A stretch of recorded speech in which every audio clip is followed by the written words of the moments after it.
Siphethu nobhala ne-content. Siphethu nobhala. Siphethu nobhala ne-content. Amandla. Wethu. Amandla. Wethu. Wathinta abafazi. Thinta ibhokodo. Wathinta abafazi. Wathinta ibhokodo. Wathinta abafazi. Wathinta ibhokodo. Wathinta imbokodo. Wathinta imbokodo. Thank you very much, program directors and the president of the Women's League, Comrade Pemi Majodina and Comrade Nomantu Ngomo Raliwoko, president of the ANC Women's League, Comrade Sisisi Tolashe. Wathinta abafazi, wathinta imbokodo zakufa, finish and clear.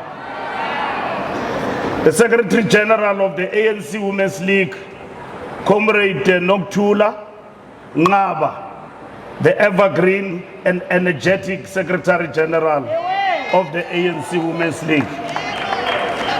Members of the National Executive Committee of the ANC Women's League present here. Members of the National Executive Committee of the ANC. Chairperson of the ANC Women's League in the Northwest, Comrade Wendy Matsimela. Provincial Secretary of the ANC Women's League in the Northwest, Comrade Nombuiselo Atwons. Pastor Dr. Makhobe and members of the clergy, uManyano.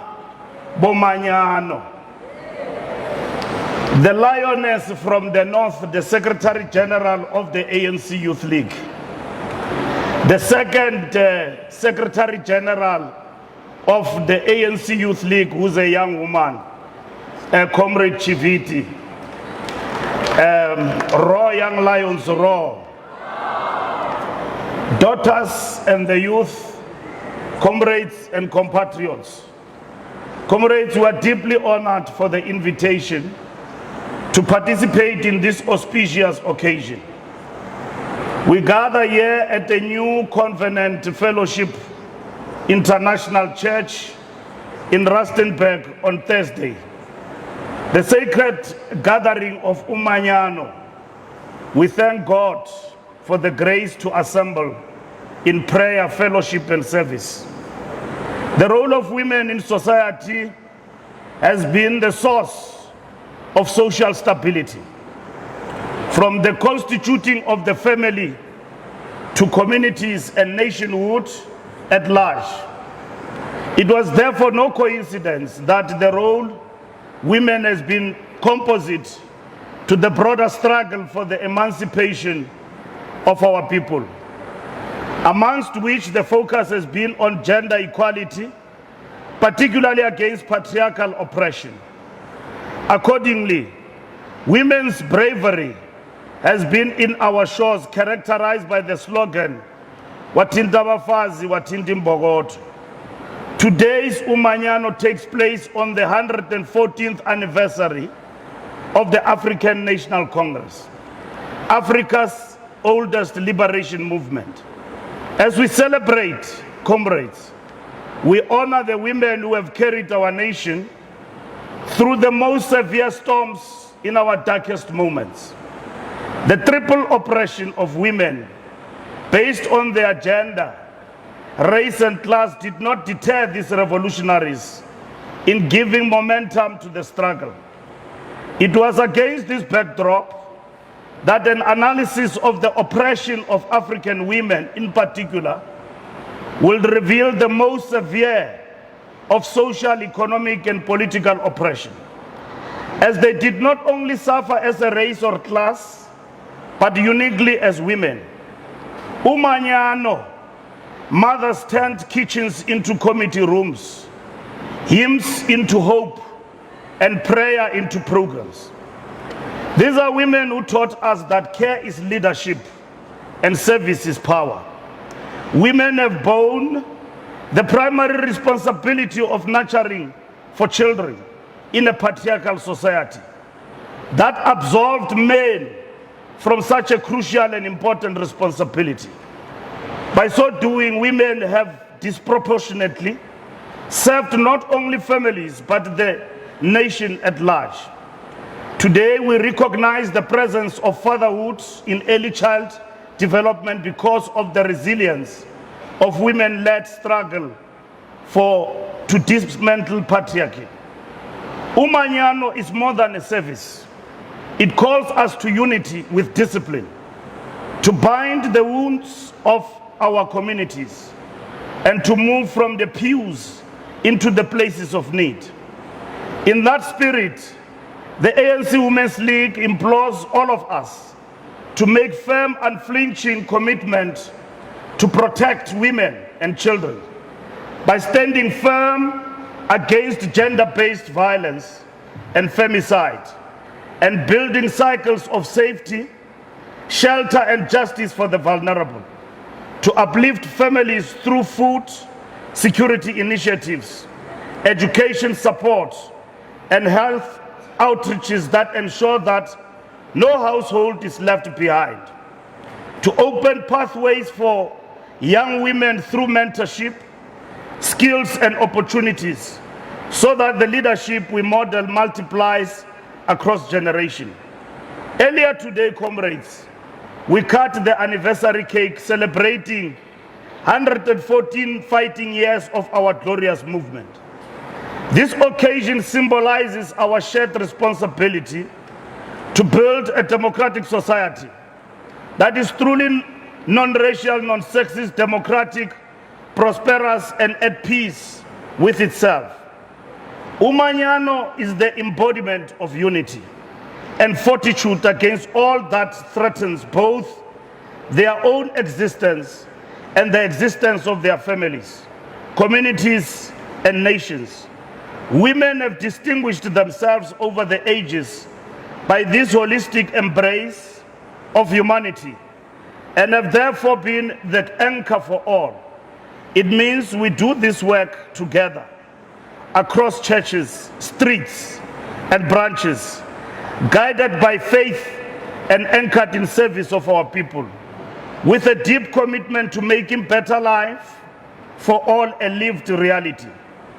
It is significant, comrades, that we celebrate the ANC's 114th anniversary in the Northwest, a home to many of the gallant revolutionaries of our glorious movement, who made immense contributions to the liberation struggle and the ANC. Moses Kotane, who was the Treasurer General of the ANC and a defendant in the treason trial, was born in Phela, which is now part of the Moses Kotane local municipality, named in his honor.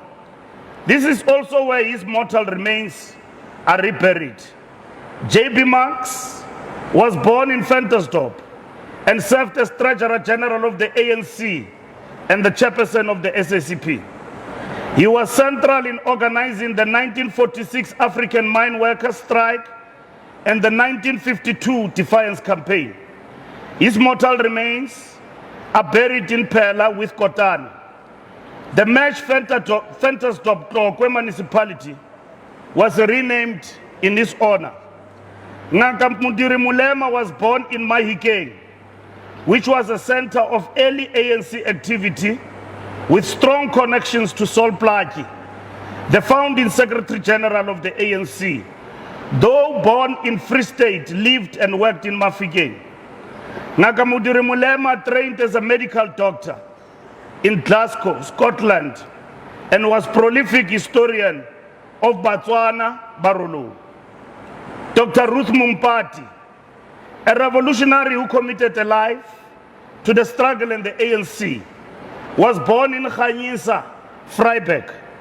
She was a member of the NEC of the ANC Women's League, a founding member of FETSO and organizer of 1956 Women's March. She subsequently became a mayor of Vryburg, a member of parliament and ambassador to Switzerland in the democratic South Africa. Unkgopotse Tiro, a student leader who was assassinated by apartheid forces, using a parcel bomb in exile, was born in Dinukana in Zirast and schooled in Fikile, and was later the SRC president at the University of the North, Tefluop. Kgosi Ramotseri Moilwa was the traditional leader of the Bahurutse at Dinokana. He refused to enforce pass books for women.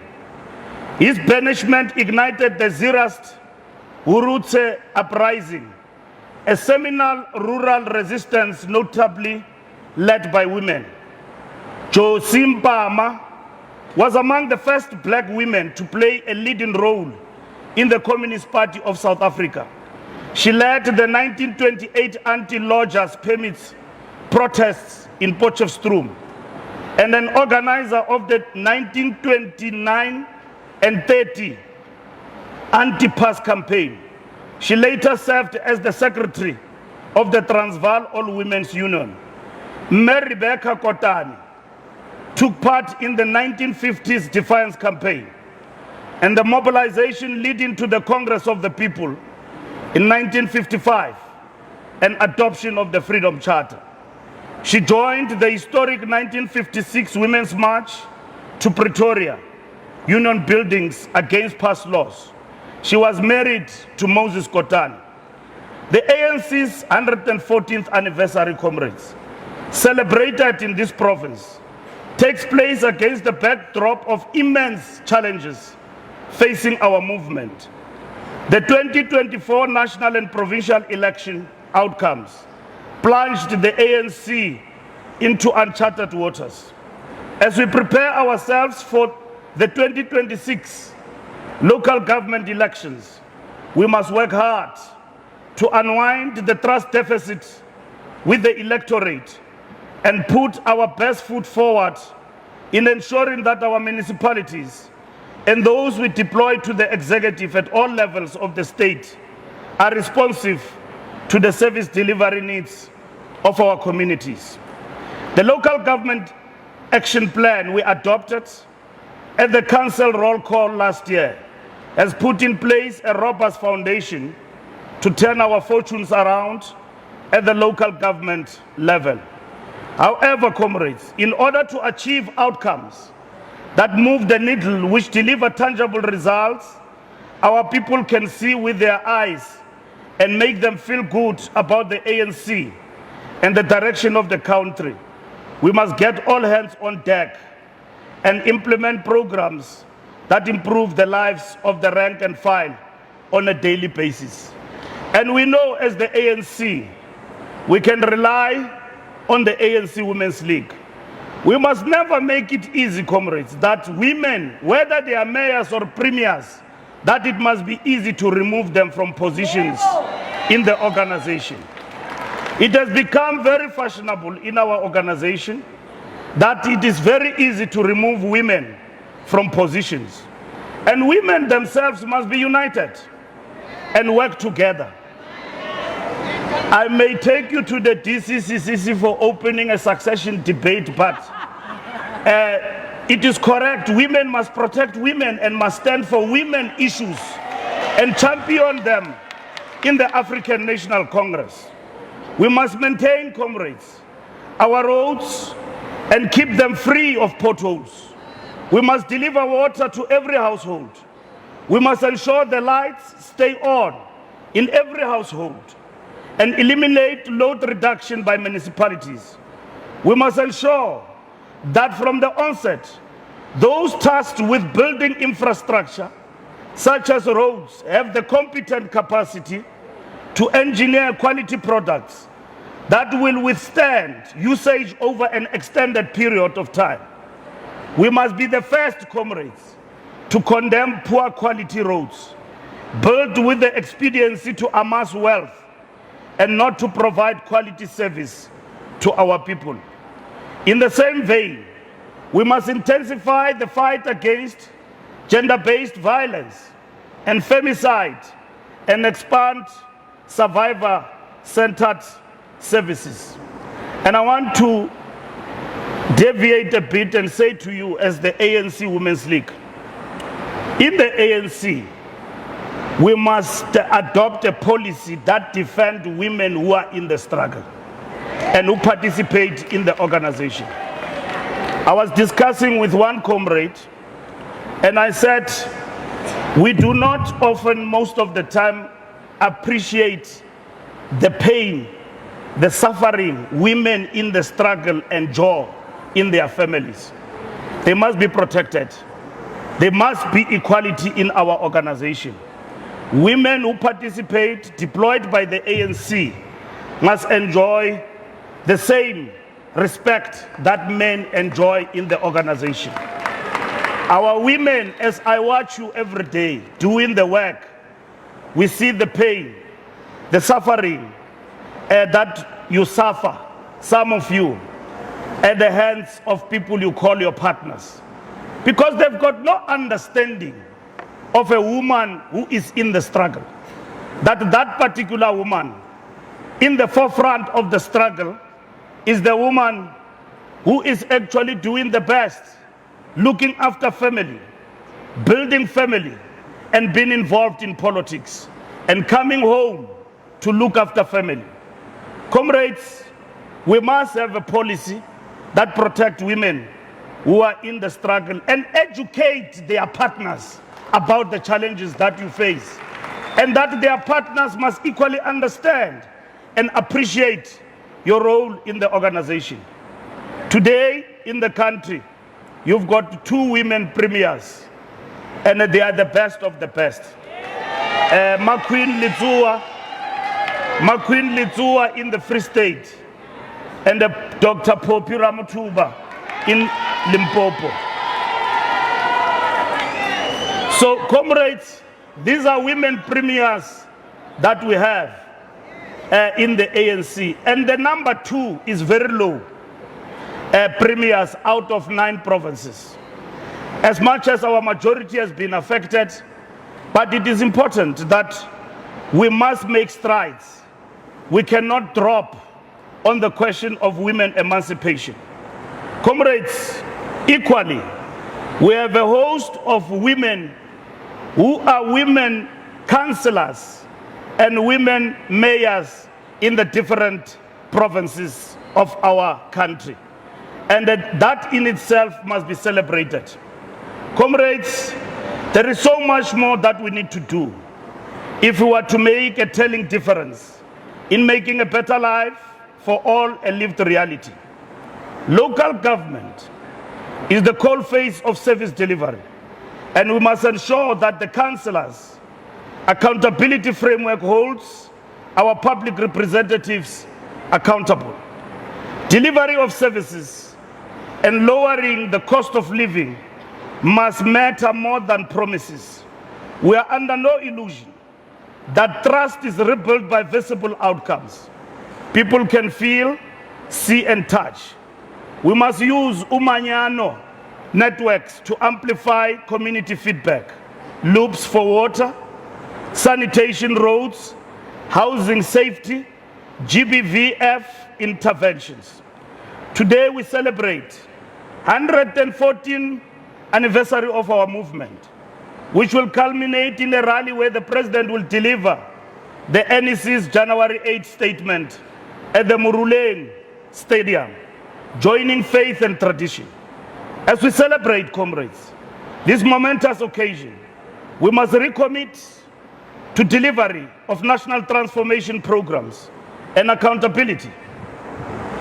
We must equally ground our pledges in ward-level turnaround plans as outlined in our action plan. We have committed to expand early child development, and significant inroads have been made in this regard. But as we have said, this must not be the sole concern of women or mothers, but also of fathers. Economic inclusion interventions are critical in improving the lives of our people, with particular focus on township and village enterprise support in mining affected areas, cooperative procurement access, SMME finance, prioritizing youth and women-led enterprises, as well as leveraging the district development model to unblock permits. As we pay tribute to the women whose selfless and fearless role in the liberation carved the path to our liberation, giants on those on whose shoulders we stand, to get a clear vantage of the path we have traversed and the path that lies ahead, we must be deliberate and focused in our efforts to implement the commitments we made in our election manifesto. This uManyano equally takes place against the backdrop of dramatic shifts in geopolitics. The recent events of the United States military adventurism into the sovereign territory of Venezuela and the abduction of a head of state and his wife from his own country have duly received condemnation from across the world, even among many Western countries.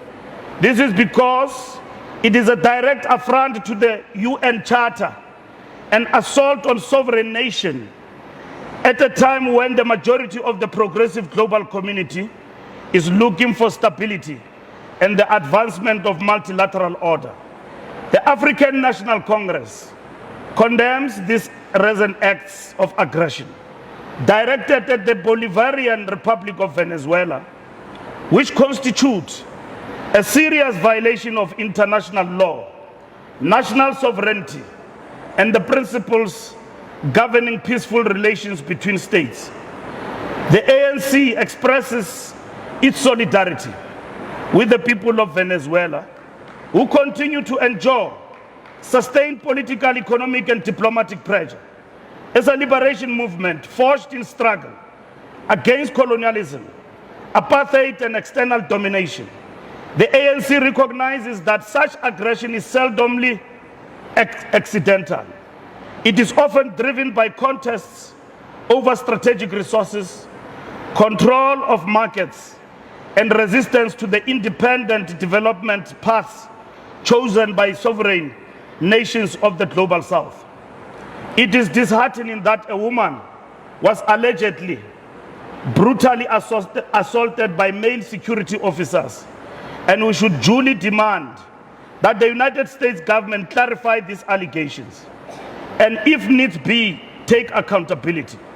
The struggle for women is not only South African affair, but an international struggle. To that extent, comrades, we have resolved to organize an anti-imperialist aggression march in South Africa, which will be led by the African National Congress. We invite both the ANC Youth League and the Women's League to join the mobilization and the conscientization of our society. Comrades, we cannot be bullied. We cannot act like we are vulnerable. We cannot be helpless. We must stand up and fight and defend our sovereignty, which is South Africa. We don't have two passports in this country. We are Africans. We've got only one passport.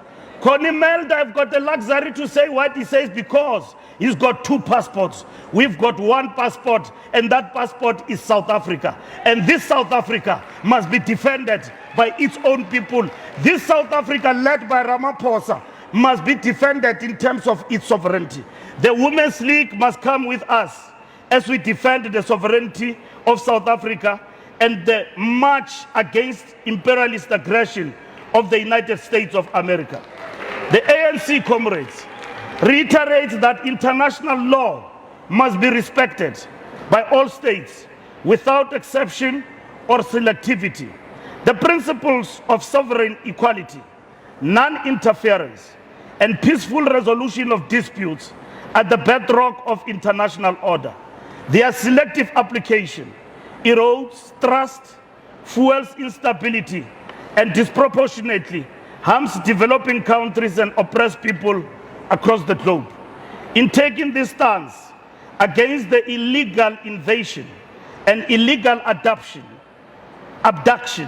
of President Nicolas Maduro and his wife, Celia Adela Flores de Maduro, we stand on the broad shoulders of Nelson Mandela, who correctly characterized such illegal invasions.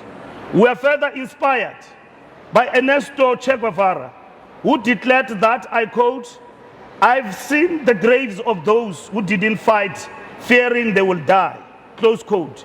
It was in the same vein that we took the Israel state to the ICJ for its genocide against the people of Gaza. The words of founding father of our democracy, Tata Nelson Mandela, when addressing the Women's Day event on the 9th of August, 1996, were not only profound on the role of women, but were a firm commitment of their role in democratic society when he said, I quote, "When the women of South Africa converged on these union buildings 40 years ago, from every corner of South Africa, they created one of the enduring landmarks of our country's history. They declared that women will insist on their role in making history." Comrade Sisisi, Comrade Mandela today speaks to you as the president from the grave, and he agrees with your assertion and what you seek to pursue as the Women's League. This year, comrades, we mark 70 years of the historic march to the union buildings that affirmed the role of women, not only in the struggle, but in a democratic South Africa. This year, we also mark 50 years of Soweto uprising, a moment in our history that turned the tide of the liberation struggle. These are significant milestones that we must continue to draw inspiration and lessons from, and never allow future generations to forget the price our forebears paid for our liberation. It is therefore, comrades, fitting to conclude with another quote from Madiba, whose words must continue to guide our forward momentum as we advance towards the realization of a democratic society, when he said, I quote, "Freedom cannot be achieved unless women have been emancipated from all forms of oppression. Our endeavors must be about the liberation of the woman, the emancipation of the man, and the liberty of the child." Close quote. So ngalo mazwi ndithi amadoda makayeke unxiba iblouse yomama, mabaphume entweni zabafazi. Lo mama, abafazi mabazimele. ANC, yes, Women's League is an autonomy, and the Women's League has a right, but ANC does not run the Women's League. Women's League run its own affairs, and it must be respected. Ngaloma zindithi malibongwe. Enkosi ndiyabule. Thank you. Thank you. Siyabonga, yes, thank you so much. Thank you.